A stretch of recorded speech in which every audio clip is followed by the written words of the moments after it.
Good morning, Abundant Life Church. This is Pastor Chris. Today we're going to start a new study on John chapter 7, verses 1 down through 39.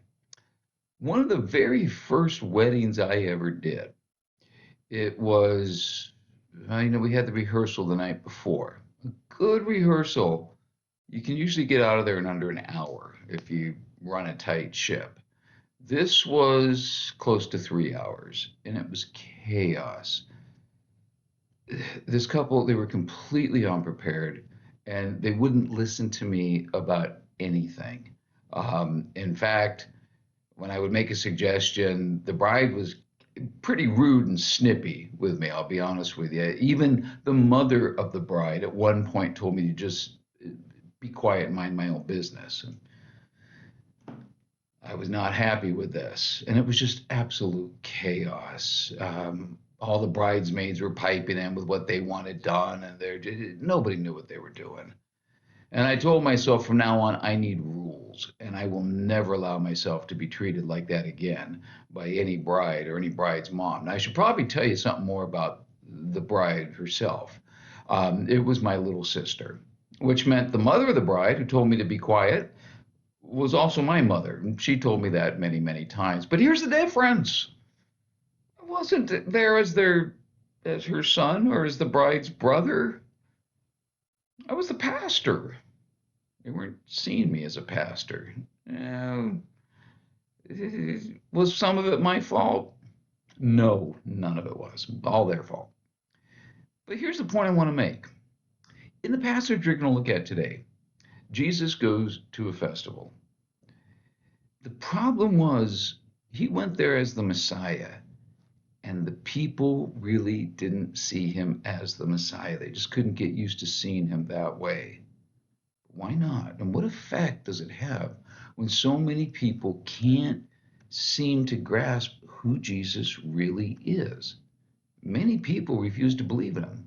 Why couldn't they? Why couldn't they?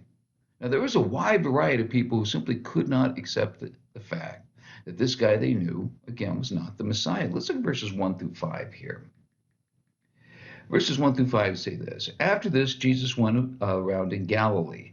He did not want to go about in Judea because the Jewish leaders there were looking for a way to kill him. But when the Jewish festival of Tabernacles was near, Jesus' brothers said to him, "Leave Galilee, go to Judea, so that your disciples there may see the works you do.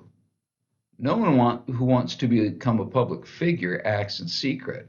Since you're doing these things, show yourself to the world." For even his own brothers did not believe in him. This festival was a huge event. It celebrated Moses leading the people in the wilderness for 40 years. This festival lasted for 8 days. This was a big deal. And that meant everybody would be there. This would be the perfect time for Jesus to go and really to make a name for himself. So, of course, he should go. And his brothers are urging him to go, but they're not urging him because they're interested in increasing his popularity or in him making a name for himself. In fact, the opposite was going on here. They doubted him. So, this really was more of a dare. If you're the Messiah, go out there and be seen. If you don't want to do that, then just be quiet about it. Let's be clear, they did not think he was the Messiah, but why wouldn't his own brothers believe in him? Easy, because they knew him. They'd grown up with him. They weren't expecting their brother to be the Messiah. He was their brother. So, of course, they were skeptical. This was just Jesus. We've known him since we were kids. Opinions about him at the festival were split as well. And when he got there, he actually became a big topic of conversation and debate, which meant he was controversial.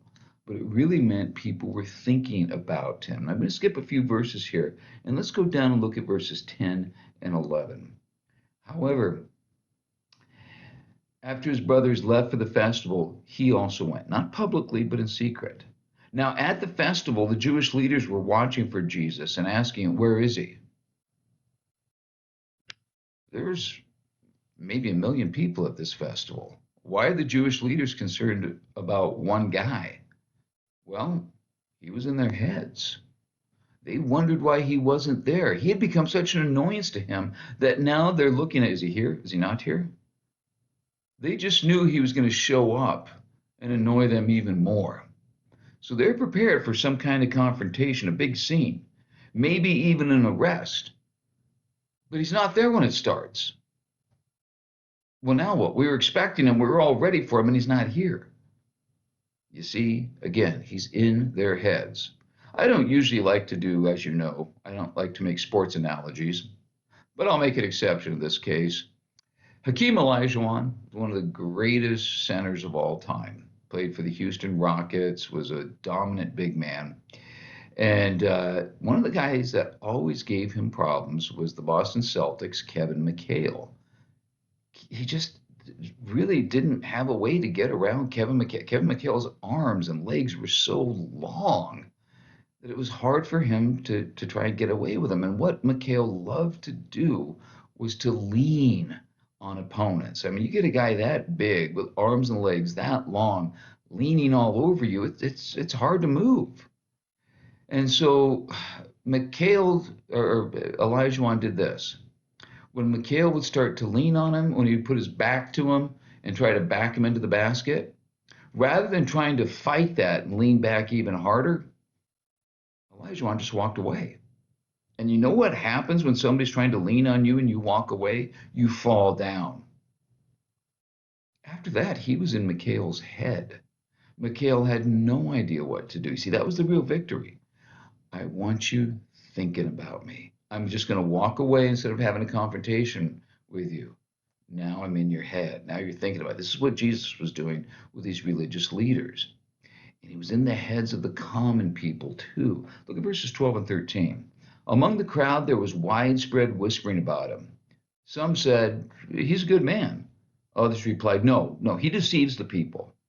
But no one would say anything publicly about him for fear of the leaders. He's in the heads of the common people. Some thought he's good. Some thought he's just another fast-talking deceiver who's claiming to be the Messiah. But he's a point of discussion for everybody. The bottom line is there isn't anybody who doesn't have an opinion about him. He's on everyone's mind.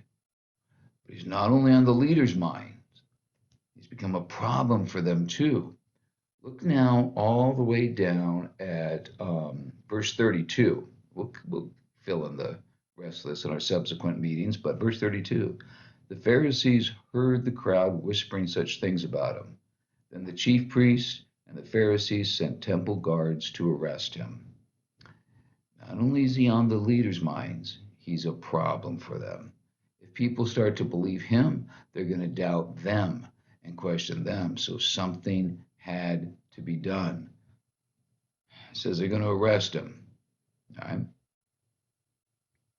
Why all this confusion about who Jesus is? Why didn't people believe? The religious leaders certainly didn't believe. A lot of people in the crowd, the common people, didn't believe. Why didn't they? To find the answer to that, tune in next time. Till then, have a great day.